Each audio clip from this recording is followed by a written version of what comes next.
Hello, good evening, good morning, depending on how you look at the time.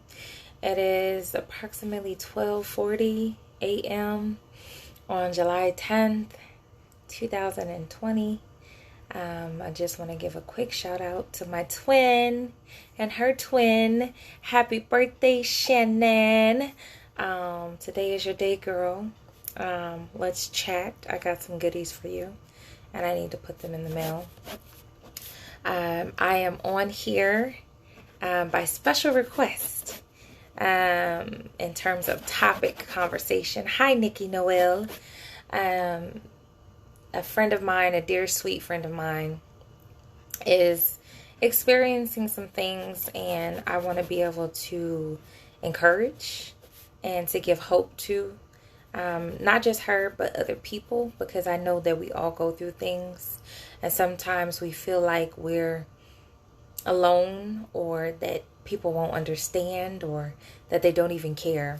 And so I'll start with how this all began before I even had this conversation with a friend. So I was talking to someone who I call a sister, and we were talking about how sometimes we go looking for things and we don't find exactly what we're looking for.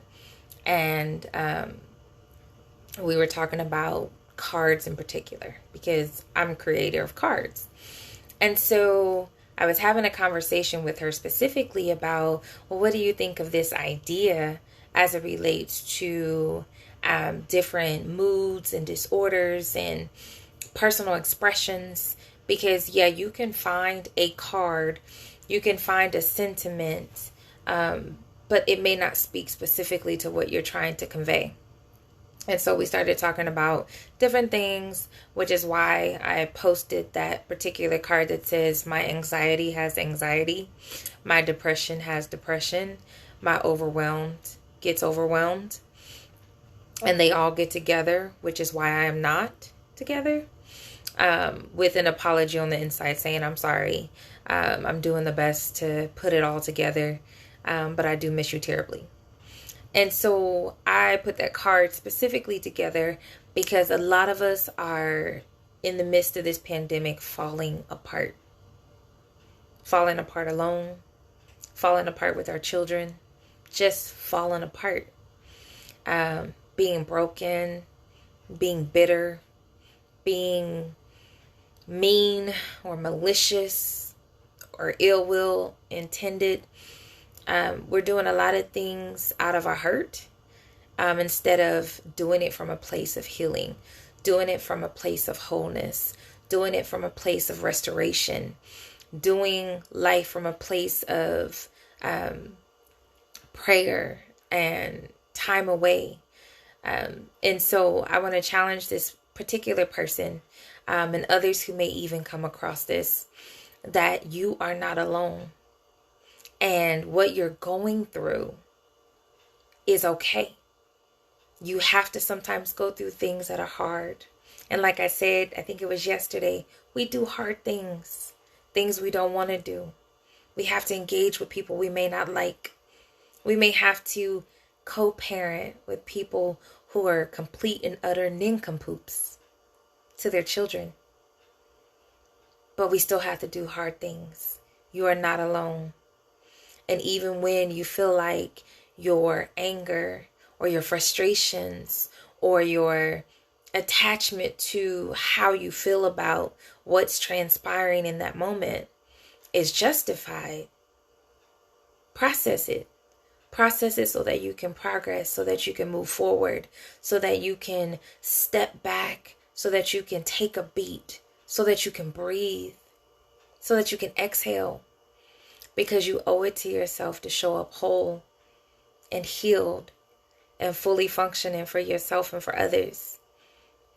I think it's possible to have a relationship with someone whom you don't necessarily care for, in terms of you don't owe them anything, they can't do anything for you, but case in point, you have to come together for a child, for a property, for a job. You have a common place or a commonality that ties you together. So you have to show up, and you can show up put together. You can show up not bitter. You can show up not broken, but you've got to take the time to do that work. And so the unpacking process is important. So girlfriend, I hear you. I see you. I encourage you. I challenge you. I lament with you. I pray with you. I share with you. This journey isn't easy. It isn't always fun or fair. You aren't always going to be seen as the good guy. That's okay. Continue to show up for yourself. Continue to unpack how you feel.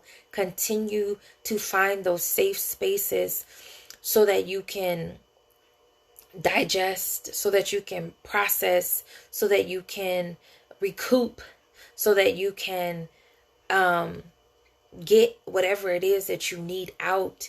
Because sometimes we have to find out that there are other people who experience bitterness and brokenness and have had to do that same legwork that you're doing right now. That learning when to not speak. That learning when to mend. That learning when to tear down.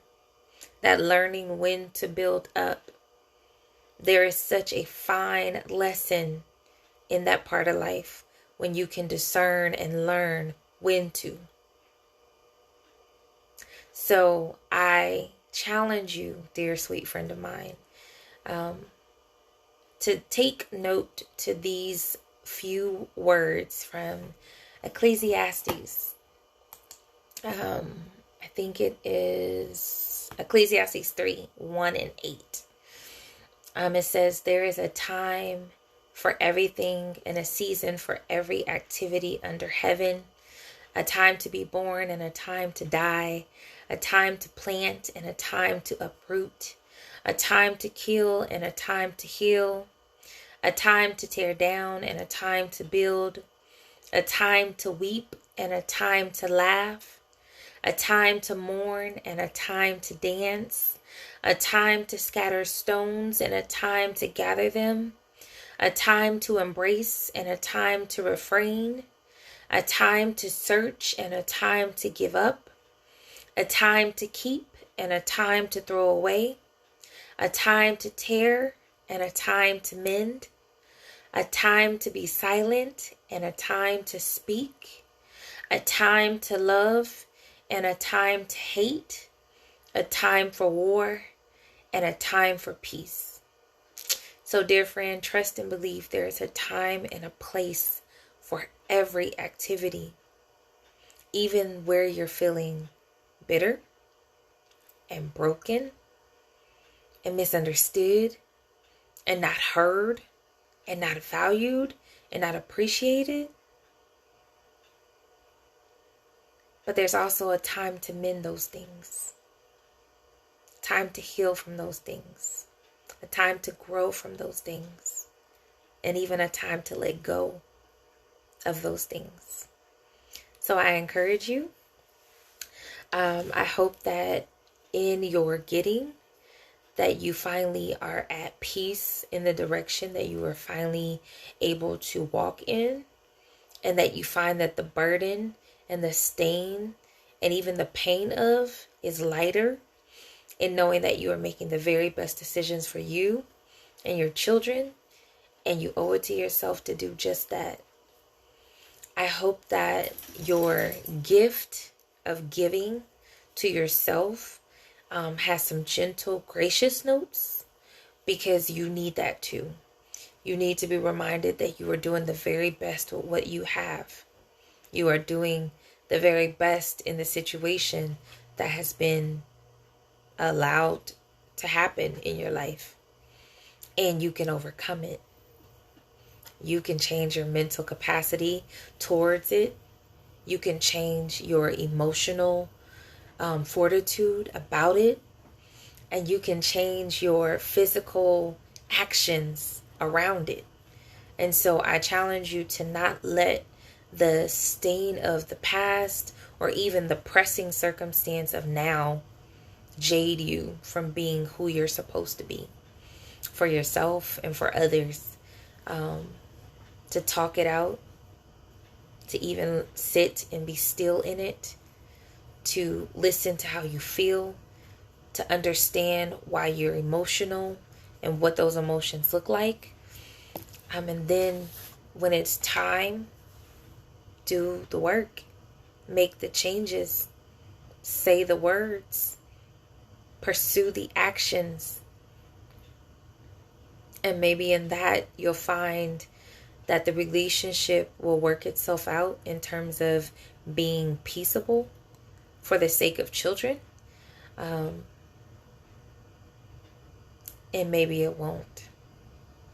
But give it all you got until you come up with a resolution for it. Be encouraged, my friend. This is for you.